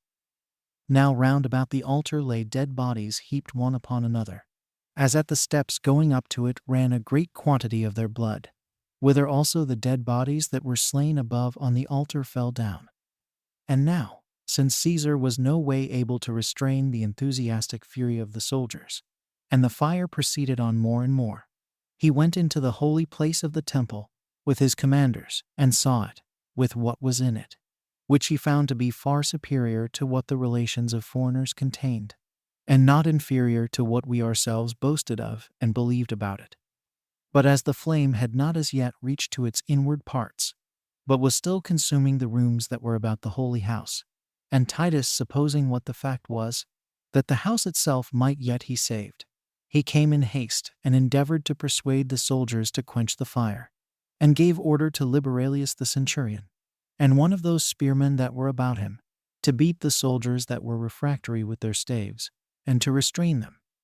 Yet were their passions too hard for the regards they had for Caesar, and the dread they had of him who forbade them, as was their hatred of the Jews, and a certain vehement inclination to fight them, too hard for them also. Moreover, the hope of plunder induced many to go on, as having this opinion, that all the places within were full of money, and as seeing that all round about it was made of gold. And besides, one of those that went into the place prevented Caesar, when he ran so hastily out to restrain the soldiers, and threw the fire upon the hinges of the gate in the dark. whereby the flame burst out from within the holy house itself immediately, when the commanders retired, and Caesar with them, and when nobody any longer forbade those that were without to set fire to it. And thus was the holy house burnt down, without Caesar's approbation. Now although any one would justly lament the destruction of such a work as this was, since it was the most admirable of all the works that we have seen or heard of, both for its curious structure and its magnitude, and also for the vast wealth bestowed upon it, as well as for the glorious reputation it had for its holiness. Yet might such a one comfort himself with this thought, that it was fate that decreed it so to be, which is inevitable, both as to living creatures, and as to works and places also. However, one cannot but wonder at the accuracy of this period thereto relating. For the same month and day were now observed, as I said before, wherein the holy house was burnt formerly by the Babylonians. Now the number of years that passed from its first foundation, which was laid by King Solomon, till this its destruction, which happened in the 2nd year of the reign of Vespasian, are collected to be 130, besides 7 months and 15 days. And from the second building of it, which was done by Haggai, in the 2nd year of Cyrus the king, till its destruction under Vespasian, there were 639 years and 45 days. Chapter 5. The great distress the Jews were in upon the conflagration of the holy house. Concerning a false prophet, and the signs that preceded this destruction. While the holy house was on fire, everything was plundered that came to hand, and 10,000 of those that were caught were slain. Nor was there a commiseration of any age, or any reverence of gravity, but children, and old men, and profane persons, and priests were all slain in the same manner. So that this war went round all sorts of men, and brought them to destruction, and as well those that made supplication for their lives, as those that defended themselves by fighting. The flame was also carried a long way, and made an echo, together with the groans of those that were slain. And because this hill was high, and the works at the temple were very great, one would have thought the whole city had been on fire. Nor can one imagine anything either greater or more terrible than this noise. For there was at once a shout of the Roman legions, who were marching all together, and a sad clamor of the seditious, who were now surrounded with fire and sword. The people also that were left above were beaten back upon the enemy, and under a great consternation, and made sad moans at the calamity they were under. The multitude also that was in the city joined in this outcry with those that were upon the hill. And besides, many of those that were worn away by the famine, and their mouths almost closed, when they saw the fire of the holy house, they exerted their utmost strength, and brake out into groans and outcries again. Pyrrha did also return the echo, as well as the mountains round about the city, and augmented the force of the entire noise. Yet was the misery itself more terrible than this disorder. For one would have thought that the hill itself, on which the temple stood, was seething hot, as full of fire on every part of it, that the blood was larger in quantity than the fire, and those that were slain more in number than those that slew them. For the ground did nowhere appear visible, for the dead bodies that lay on it.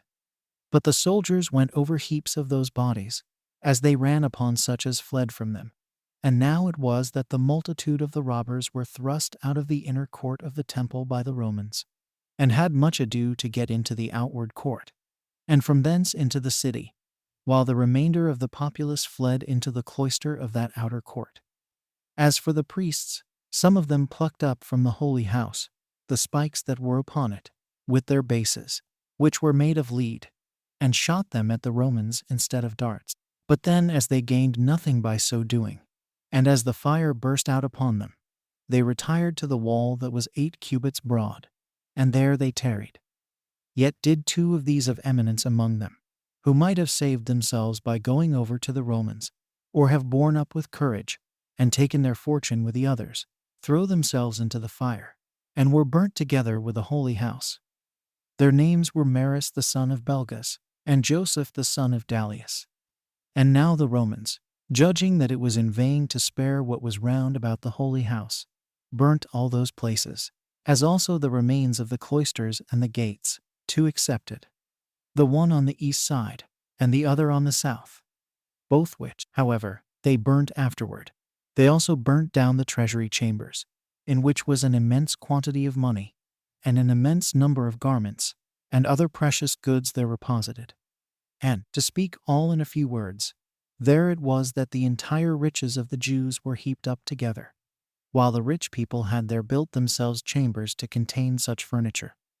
The soldiers also came to the rest of the cloisters that were in the outer court of the temple, whither the women and children, and a great mixed multitude of the people, fled, in number about 6,000. But before Caesar had determined anything about these people, or given the commanders any orders relating to them, the soldiers were in such a rage that they set that cloister on fire, by which means it came to pass that some of these were destroyed by throwing themselves down headlong, and some were burnt in the cloisters themselves. Nor did any one of them escape with his life. A false prophet was the occasion of these people's destruction, who had made a public proclamation in the city that very day, that God commanded them to get upon the temple, and that there they should receive miraculous signs of their deliverance. Now there was then a great number of false prophets, suborned by the tyrants to impose on the people, who denounced this to them, that they should wait for deliverance from God. And this was in order to keep them from deserting, and that they might be buoyed up above fear and care by such hopes. Now a man that is in adversity does easily comply with such promises. For when such a seducer makes him believe that he shall be delivered from those miseries which oppress him, then it is that the patient is full of hopes of such his deliverance. Thus were the miserable people persuaded by these deceivers, and such as belied God himself, while they did not attend nor give credit to the signs that were so evident, and did so plainly foretell their future desolation. But, like men infatuated, without either eyes to see or minds to consider, did not regard the denunciations that God made to them. Thus there was a star resembling a sword, which stood over the city, and a comet, that continued a whole year. Thus also before the Jews' rebellion, and before those commotions which preceded the war, when the people were come in great crowds to the feast of unleavened bread, on the 8th day of the month Xanthicus, Nisan, and at the 9th hour of the night, so great a light shone round the altar and the holy house, that it appeared to be bright daytime, which lasted for half an hour. This light seemed to be a good sign to the unskillful, but was so interpreted by the sacred scribes, as to portend those events that followed immediately upon it. At the same festival also, a heifer, as she was led by the high priest to be sacrificed, brought forth a lamb in the midst of the temple. Moreover, the eastern gate of the inner court of the temple, which was of brass, and vastly heavy, and had been with difficulty shut by 20 men, and rested upon a basis armed with iron, and had bolts fastened very deep into the firm floor, which was there made of one entire stone, was seen to be opened of its own accord about the 6th hour of the night. Now those that kept watch in the temple came hereupon running to the captain of the temple, and told him of it, who then came up thither, and not without great difficulty was able to shut the gate again. This also appeared to the vulgar to be a very happy prodigy, as if God did thereby open them the gate of happiness. But the men of learning understood it, that the security of their holy house was dissolved of its own accord, and that the gate was opened for the advantage of their enemies. So these publicly declared that the signal foreshowed the desolation that was coming upon them. Besides these, a few days after that feast, on the 21st day of the month Artemisius, Jar, a certain prodigious and incredible phenomenon appeared. I suppose the account of it would seem to be a fable, were it not related by those that saw it, and were not the events that followed it of so considerable a nature as to deserve such signals. For, before sun setting, chariots and troops of soldiers in their armor were seen running about among the clouds and surrounding of cities. Moreover, at that feast which we call Pentecost, as the priests were going by night into the inner court of the temple, as their custom was, to perform their sacred ministrations, they said that, in the first place, they felt a quaking, and heard a great noise, and after that they heard a sound as of a great multitude, saying, "Let us remove hence." But, what is still more terrible, there was one Jesus, the son of Ananus, a plebeian and a husbandman, who, 4 years before the war began, and at a time when the city was in very great peace and prosperity, came to that feast whereon it is our custom for every one to make tabernacles to God in the temple, began on a sudden to cry aloud. A voice from the east, a voice from the west, a voice from the four winds, a voice against Jerusalem and the holy house, a voice against the bridegrooms and the brides, and a voice against this whole people. This was his cry, as he went about by day and by night, in all the lanes of the city. However, certain of the most eminent among the populace had great indignation at this dire cry of his, and took up the man, and gave him a great number of severe stripes. Yet did not he either say anything for himself, or anything peculiar to those that chastised him, but still went on with the same words which he cried before. Hereupon our rulers, supposing, as the case proved to be, that this was a sort of divine fury in the man, brought him to the Roman procurator, where he was whipped till his bones were laid bare. Yet he did not make any supplication for himself, nor shed any tears, but turning his voice to the most lamentable tone possible, at every stroke of the whip his answer was, Woe, woe to Jerusalem! And when Albinus, for he was then our procurator, asked him who he was, and whence he came, and why he uttered such words, he made no manner of reply to what he said, but still did not leave off his melancholy ditty, till Albinus took him to be a madman, and dismissed him. Now, during all the time that passed before the war began, this man did not go near any of the citizens, nor was seen by them while he said so. But he every day uttered these lamentable words, as if it were his premeditated vow. Woe, woe to Jerusalem! Nor did he give ill words to any of those that beat him every day, nor good words to those that gave him food. But this was his reply to all men, and indeed no other than a melancholy presage of what was to come. This cry of his was the loudest at the festivals, and he continued this ditty for 7 years and 5 months, without growing hoarse, or being tired therewith, until the very time that he saw his presage in earnest fulfilled in our siege, when it ceased.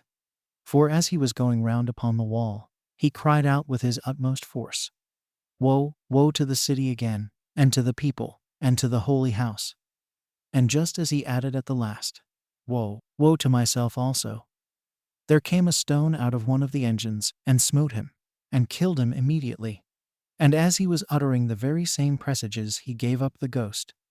Now if any one consider these things, he will find that God takes care of mankind, and by all ways possible foreshows to our race what is for their preservation. But that men perish by those miseries which they madly and voluntarily bring upon themselves.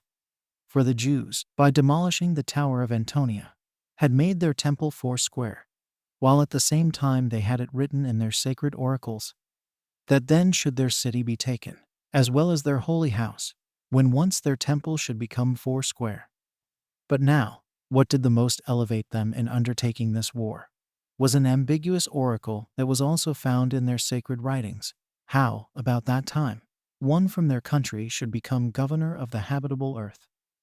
The Jews took this prediction to belong to themselves in particular, and many of the wise men were thereby deceived in their determination.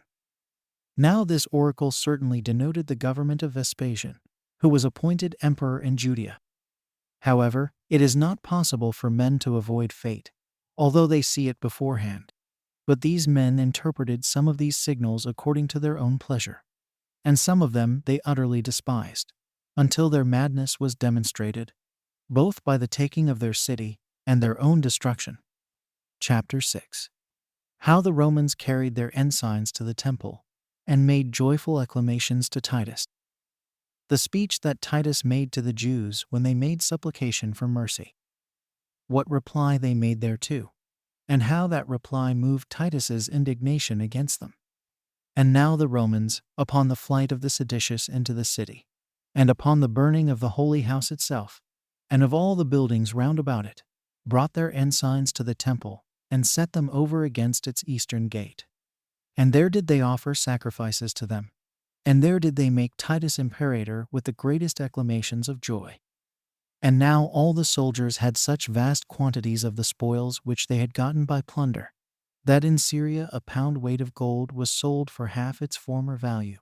But as for those priests that kept themselves still upon the wall of the holy house, there was a boy that, out of the thirst he was in, desired some of the Roman guards to give him their right hands as a security for his life, and confessed he was very thirsty.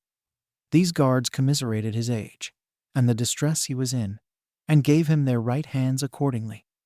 So he came down himself, and drank some water, and filled the vessel he had with him when he came to them with water, and then went off, and fled away to his own friends.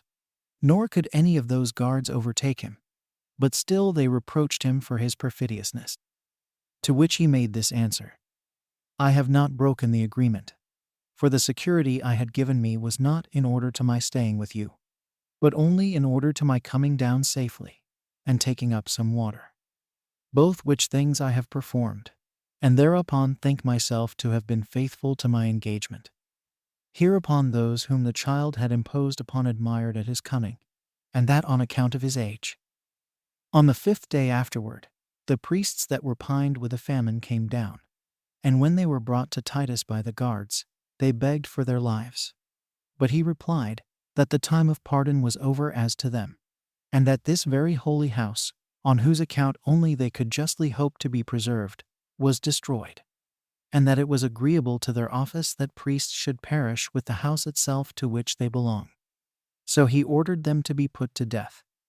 But as for the tyrants themselves, and those that were with them, when they found that they were encompassed on every side, and, as it were, walled round, without any method of escaping, they desired to treat with Titus by word of mouth. Accordingly, such was the kindness of his nature, and his desire of preserving the city from destruction, joined to the advice of his friends, who now thought the robbers were come to a temper, that he placed himself on the western side of the outer court of the temple.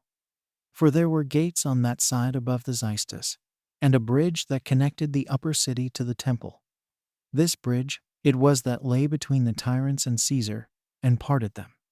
While the multitude stood on each side, those of the Jewish nation about Sinran and John, with great hopes of pardon, and the Romans about Caesar, in great expectation how Titus would receive their supplication. So Titus charged his soldiers to restrain their rage, and to let their darts alone, and appointed an interpreter between them, which was a sign that he was the conqueror, and first began the discourse, and said, I hope you, sirs, are now satiated with the miseries of your country, who have not bad any just notions, either of our great power, or of your own great weakness, but have, like madmen, after a violent and inconsiderate manner, made such attempts as have brought your people, your city, and your holy house to destruction. You have been the men that have never left off rebelling since Pompey first conquered you, and have, since that time, made open war with the Romans. Have ye depended on your multitude, while a very small part of the Roman soldiery have been strong enough for you? Have you relied on the fidelity of your confederates? And what nations are there, out of the limits of our dominion, that would choose to assist the Jews before the Romans? Are your bodies stronger than ours? Nay, you know that the strong Germans themselves are our servants. Have you stronger walls than we have? Pray, what greater obstacle is there than the wall of the ocean, with which the Britons are encompassed, and yet do adore the arms of the Romans? Do you exceed us in courage of soul, and in the sagacity of your commanders? Nay, indeed, you cannot but know that the very Carthaginians have been conquered by us. It can therefore be nothing certainly, but the kindness of us Romans which hath excited you against us, who, in the first place, have given you this land to possess, and, in the next place, have set over you kings of your own nation, and, in the third place, have preserved the laws of your forefathers to you, and have withal permitted you to live, either by yourselves, or among others, as it should please you. And what is our chief favor of all, we have given you leave to gather up that tribute which is paid to God with such other gifts that are dedicated to him. Nor have we called those that carried these donations to account, nor prohibited them, till at length you became richer than we ourselves, even when you were our enemies, and you made preparations for war against us with our own money. Nay, after all, when you were in the enjoyment of all these advantages, you turned your too great plenty against those that gave it you, and, like merciless serpents, have thrown out your poison against those that treated you kindly. I suppose, therefore, that you might despise the slothfulness of Nero, and, like limbs of the body that are broken or dislocated, you did then lie quiet, waiting for some other time, though still with a malicious intention, and have now showed your distemper to be greater than ever, and have extended your desires as far as your impudent and immense hopes would enable you to do it. At this time my father came into this country, not with a design to punish you for what you had done under Cestius, but to admonish you. For had he come to overthrow your nation, he had run directly to your fountainhead, and had immediately laid this city waste. Whereas he went and burnt Galilee and the neighboring parts, and thereby gave you time for repentance. Which instance of humanity you took for an argument of his weakness, and nourished up your impudence by our mildness. When Nero was gone out of the world, you did as the wickedest wretches would have done, and encouraged yourselves to act against us by our civil dissensions, and abused that time, when both I and my father were gone away to Egypt, to make preparations for this war. Nor were you ashamed to raise disturbances against us when we were made emperors. And this while you had experienced how mild we had been, when we were no more than generals of the army. But when the government was devolved upon us, and all other people did thereupon lie quiet, and even foreign nations sent embassies, and congratulated our access to the government, then did you Jews show yourselves to be our enemies. You sent embassies to those of your nation that are beyond Euphrates to assist you in your raising disturbances. New walls were built by you round your city, seditions arose, and one tyrant contended against another, and a civil war broke out among you. Such indeed as became none, but so wicked a people as you are. I then came to this city, as unwillingly sent by my father, and received melancholy injunctions from him. When I heard that the people were disposed to peace, I rejoiced at it. I exhorted you to leave off these proceedings before I began this war. I spared you even when you had fought against me a great while. I gave my right hand as security to the deserters. I observed what I had promised faithfully. When they fled to me, I had compassion on many of those that I had taken captive. I tortured those that were eager for war, in order to restrain them. It was unwillingly that I brought my engines of war against your walls. I always prohibited my soldiers, when they were set upon your slaughter, from their severity against you. After every victory I persuaded you to peace, as though I had been myself conquered. When I came near your temple, I again departed from the laws of war, and exhorted you to spare your own sanctuary, and to preserve your holy house to yourselves. I allowed you a quiet exit out of it, and security for your preservation. Nay, if you had a mind, I gave you leave to fight in another place. Yet have you still despised every one of my proposals, and have set fire to your holy house with your own hands. And now, vile wretches, do you desire to treat with me by word of mouth? To what purpose is it that you would save such a holy house as this was, which is now destroyed? What preservation can you now desire after the destruction of your temple? Yet do you stand still at this very time in your armor? Nor can you bring yourselves so much as to pretend to be supplicants even in this, your utmost extremity. O miserable creatures! What is it you depend on? Are not your people dead? Is not your holy house gone? Is not your city in my power? And are not your own very lives in my hands? And do you still deem it a part of valor to die? However, I will not imitate your madness. If you throw down your arms, and deliver up your bodies to me, I grant you your lives, and I will act like a mild master of a family. What cannot be healed shall be punished, and the rest I will preserve for my own use. To that offer of Titus they made this reply, that they could not accept of it, because they had sworn never to do so. But they desired they might have leave to go through the wall that had been made about them, with their wives and children, for that they would go into the desert, and leave the city to him. At this Titus had great indignation, that when they were in the case of men already taken captives, they should pretend to make their own terms with him, as if they had been conquerors. So he ordered this proclamation to be made to them, that they should no more come out to him as deserters, nor hope for any further security. For that he would henceforth spare nobody. but fight them with his whole army, and that they must save themselves as well as they could. For that he would from henceforth treat them according to the laws of war. So he gave orders to the soldiers both to burn and to plunder the city, who did nothing indeed that day. But on the next day they set fire to the repository of the archives, to Acra, to the council house, and to the place called Ophlis, at which time the fire proceeded as far as the palace of Queen Helena, which was in the middle of Acra. The lanes also were burnt down, as were also those houses that were full of the dead bodies of such as were destroyed by famine. On the same day it was that the sons and brethren of Isaetes the king, together with many others of the eminent men of the populace, got together there, and besought Caesar to give them his right hand for their security. Upon which, though he was very angry at all that were now remaining, yet did he not lay aside his old moderation, but received these men. At that time, indeed, he kept them all in custody, but still bound the king's sons and kinsmen, and led them with him to Rome, in order to make them hostages for their country's fidelity to the Romans. Chapter 7.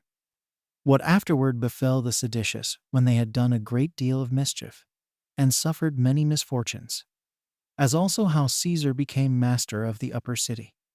And now the seditious rushed into the royal palace, into which many had put their effects, because it was so strong, and drove the Romans away from it. They also slew all the people that had crowded into it, who were in number about 8,400, and plundered them of what they had.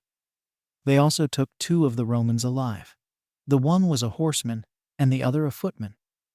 They then cut the throat of the footman, and immediately had him drawn through the whole city, as revenging themselves upon the whole body of the Romans by this one instance. But the horseman said he had somewhat to suggest to them, in order to their preservation. Whereupon he was brought before Simon.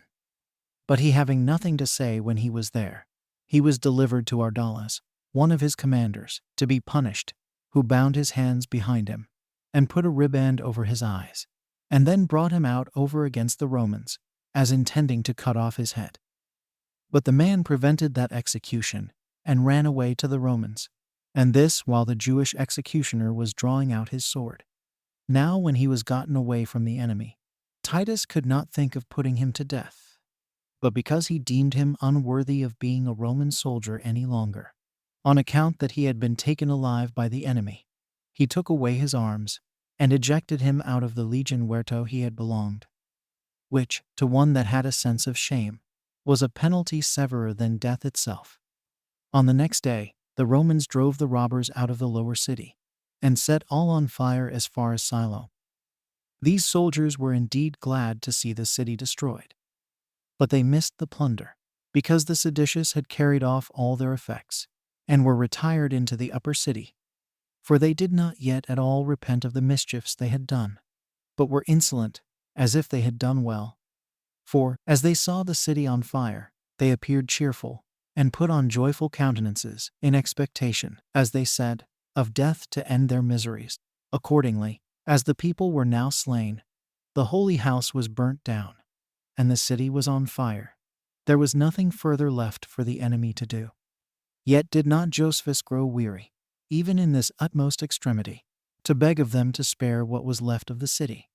He spake largely to them about their barbarity and impiety, and gave them his advice in order to their escape, though he gained nothing thereby more than to be laughed at by them. And as they could not think of surrendering themselves up, because of the oath they had taken, nor were strong enough to fight with the Romans any longer upon the square, as being surrounded on all sides, and a kind of prisoners already, yet were they so accustomed to kill people, that they could not restrain their right hands from acting accordingly. So they dispersed themselves before the city, and laid themselves in ambush among its ruins, to catch those that attempted to desert to the Romans. Accordingly many such deserters were caught by them, and were all slain. For these were too weak, by reason of their want of food, to fly away from them. So their dead bodies were thrown to the dogs. Now every other sort of death was thought more tolerable than the famine, insomuch that, though the Jews despaired now of mercy, yet would they fly to the Romans, and would themselves, even of their own accord, fall among the murderous rebels also. Nor was there any place in the city that had no dead bodies in it, but what was entirely covered with those that were killed either by the famine or the rebellion. And all was full of the dead bodies of such as had perished, either by that sedition or by that famine. So now the last hope which supported the tyrants, and that crew of robbers who were with them, was in the caves and caverns underground, whither, if they could once fly, they did not expect to be searched for, but endeavored that after the whole city should be destroyed, and the Romans gone away, they might come out again and escape from them. This was no better than a dream of theirs, for they were not able to lie hid either from God or from the Romans. However, they depended on these underground subterfuges, and set more places on fire than did the Romans themselves. And those that fled out of their houses thus set on fire into the ditches. They killed without mercy, and pillaged them also. And if they discovered food belonging to anyone, they seized upon it and swallowed it down, together with their blood also. Nay, they were now come to fight one with another about their plunder. And I cannot but think that, had not their destruction prevented it, their barbarity would have made them taste of even the dead bodies themselves. Chapter 8. How Caesar raised banks round about the upper city Mount Zion, and when they were completed, gave orders that the machines should be brought.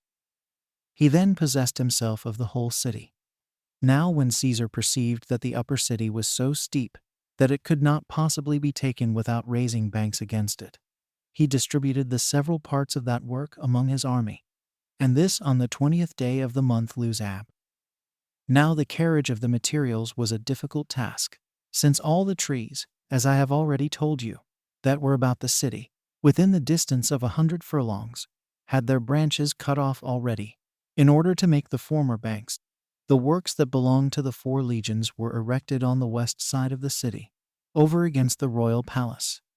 But the whole body of the auxiliary troops, with the rest of the multitude that were with them, erected their banks at the Xystus, whence they reached to the bridge, and that tower of Simon which he had built as a citadel for himself against John, when they were at war one with another. It was at this time that the commanders of the Idumeans got together privately, and took counsel about surrendering up themselves to the Romans.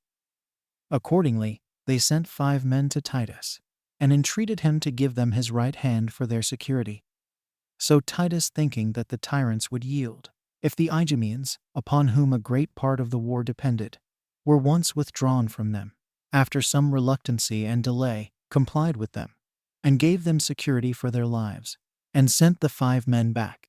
But as these Idumeans were preparing to march out, Simon perceived it, and immediately slew the 5 men that had gone to Titus, and took their commanders, and put them in prison, of whom the most eminent was Jacob, the son of Sosas.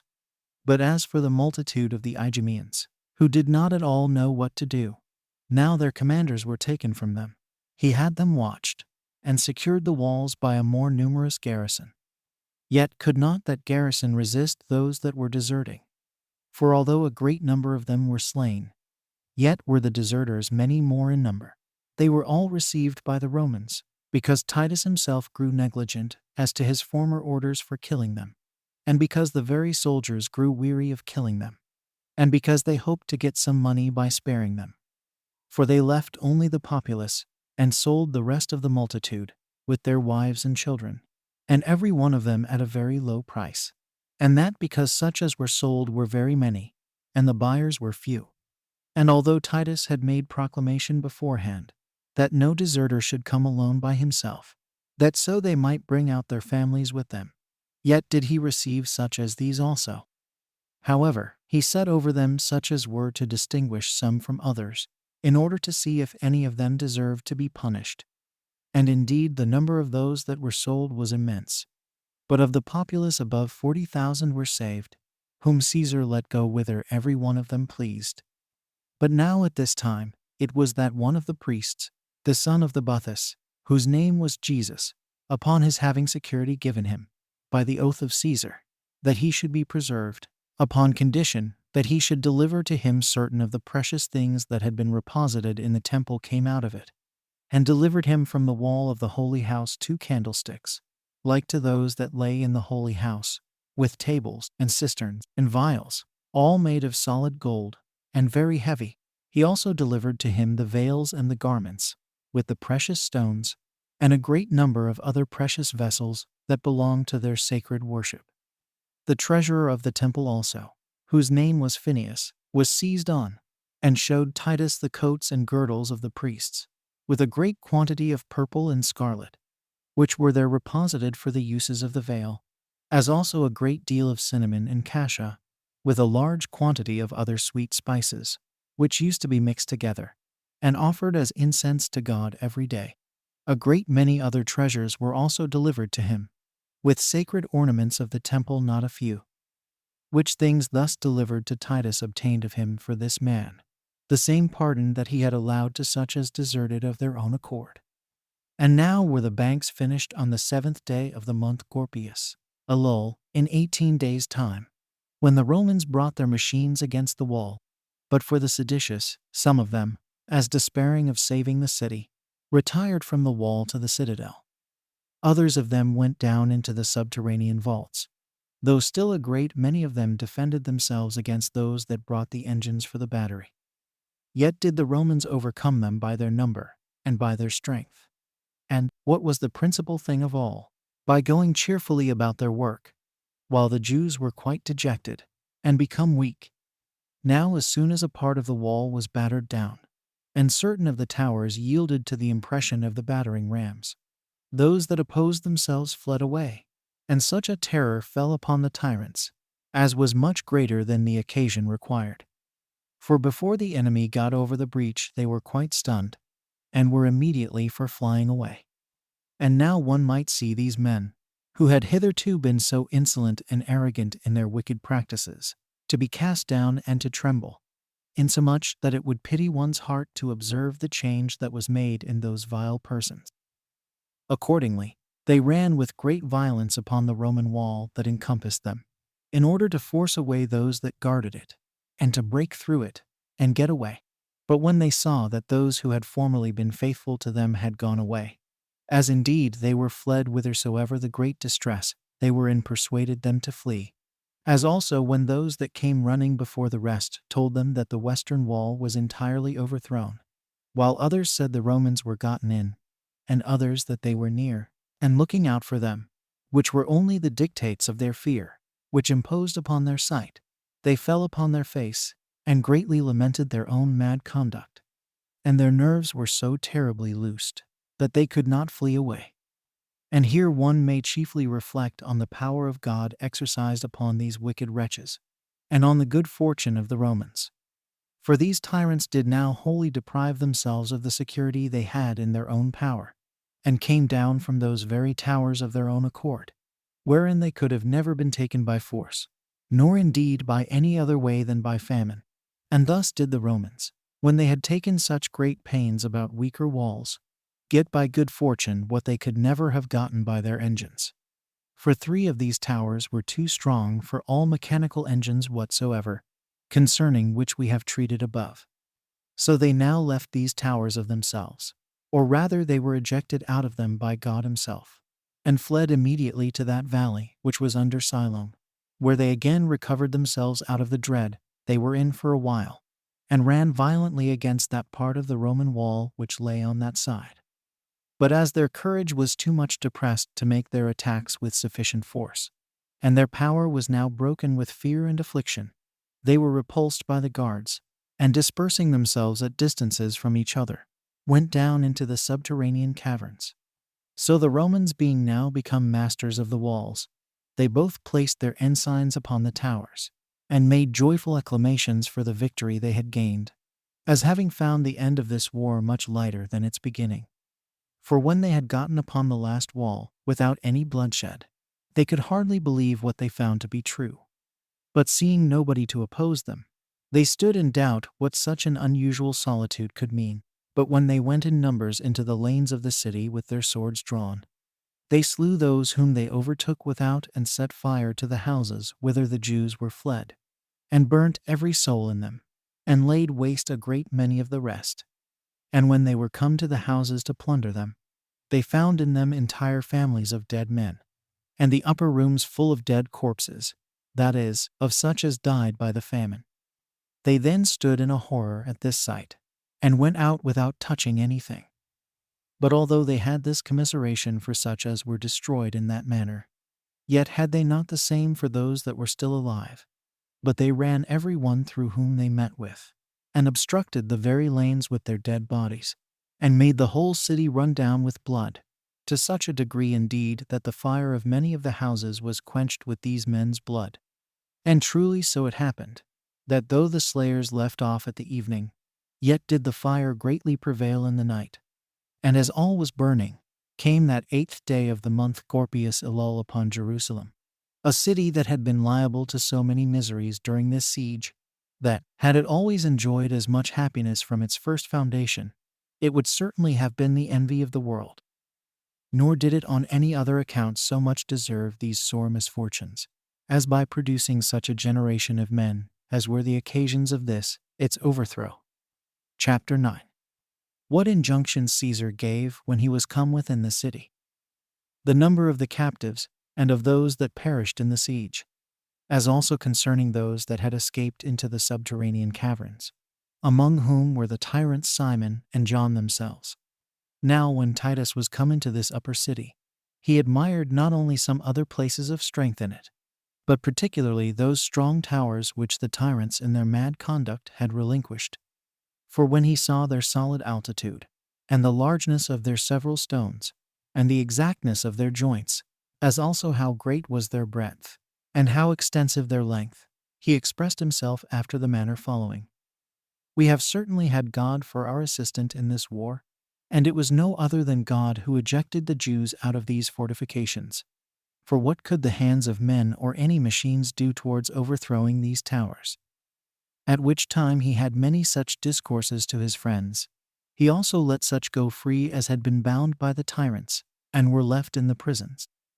To conclude, when he entirely demolished the rest of the city, and overthrew its walls, he left these towers as a monument of his good fortune, which had proved his auxiliaries, and enabled him to take what could not otherwise have been taken by him.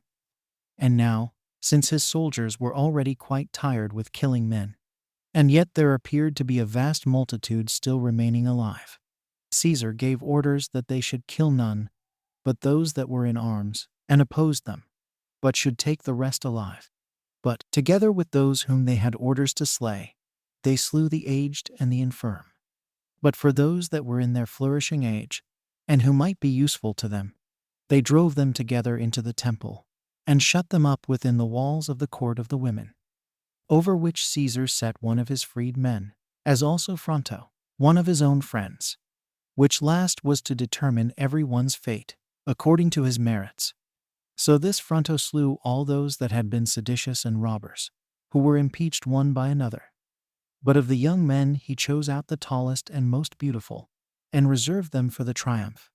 And as for the rest of the multitude that were above 17 years old, he put them into bonds, and sent them to the Egyptian mines. Titus also sent a great number into the provinces, as a present to them, that they might be destroyed upon their theaters, by the sword and by the wild beasts.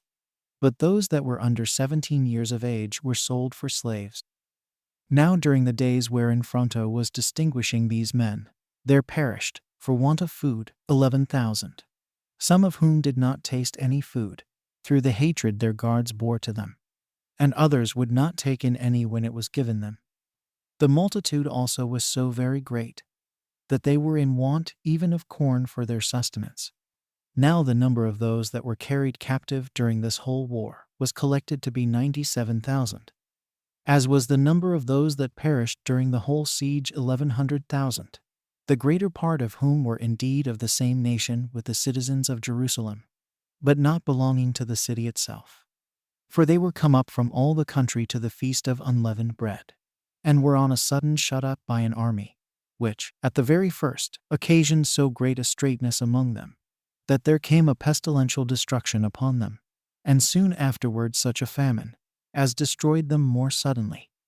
And that this city could contain so many people in it, is manifest by that number of them, which was taken under Cestius, who being desirous of informing Nero of the power of the city, who otherwise was disposed to contemn that nation, entreated the high priests, if the thing were possible, to take the number of their whole multitude. So these high priests, upon the coming of that feast which is called the Passover, when they slay their sacrifices, from the 9th hour till the 11th, but so that a company not less than 10 belong to every sacrifice. For it is not lawful for them to feast singly by themselves. And many of us are 20 in a company. Found the number of sacrifices was 256,500, which, upon the allowance of no more than 10 that feast together, amounts to 2,700,200 persons that were pure and holy. For as to those that have the leprosy, or the gonorrhea, or women that have their monthly courses, or such as are otherwise polluted, it is not lawful for them to be partakers of this sacrifice, nor indeed for any foreigners neither, who come hither to worship. Now this vast multitude is indeed collected out of remote places, but the entire nation was now shut up by fate as in prison, and the Roman army encompassed the city when it was crowded with inhabitants. Accordingly, the multitude of those that therein perished exceeded all the destructions that either men or God ever brought upon the world. For, to speak only of what was publicly known, the Romans slew some of them, some they carried captives, and others they made a search for underground, and when they found where they were, they broke up the ground and slew all they met with. There were also found slain there above 2,000 persons, partly by their own hands, and partly by one another, but chiefly destroyed by the famine. But then the ill savor of the dead bodies was most offensive to those that lighted upon them, insomuch that some were obliged to get away immediately, while others were so greedy of gain that they would go in among the dead bodies that lay on heaps, and tread upon them. For a great deal of treasure was found in these caverns, and the hope of gain made every way of getting it to be esteemed lawful. Many also of those that had been put in prison by the tyrants were now brought out, for they did not leave off their barbarous cruelty at the very last. Yet did God avenge himself upon them both, in a manner agreeable to justice. As for John, he wanted food, together with his brethren, in these caverns, and begged that the Romans would now give him their right hand for his security, which he had often proudly rejected before. But for Simon, he struggled hard with the distress he was in. Till he was forced to surrender himself, as we shall relate hereafter. So he was reserved for the triumph, and to be then slain, as was John condemned to perpetual imprisonment. And now the Romans set fire to the extreme parts of the city, and burnt them down, and entirely demolished its walls. Chapter 10. That whereas the city of Jerusalem had been 5 times taken formerly, this was the 2nd time of its desolation.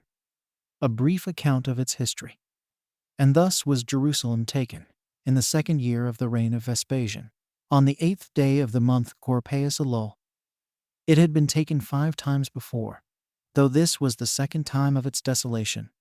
For Shishak, the king of Egypt, and after him Antiochus, and after him Pompey, and after them Sosius and Herod, took the city, but still preserved it.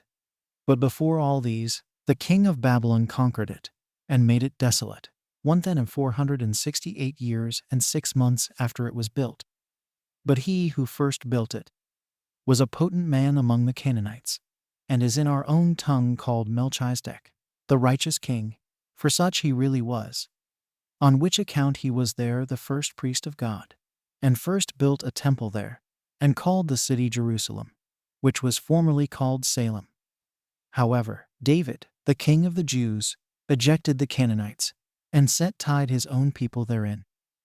It was demolished entirely by the Babylonians, 477 years and 6 months after him, and from King David, who was the first of the Jews who reigned therein, to this destruction under Titus, were 179 years. But from its first building till this last destruction were 177 years. Yet hath not its great antiquity, nor its vast riches, nor the diffusion of its nation over all the habitable earth, nor the greatness of the veneration paid to it on a religious account, been sufficient to preserve it from being destroyed. And thus ended the siege of Jerusalem.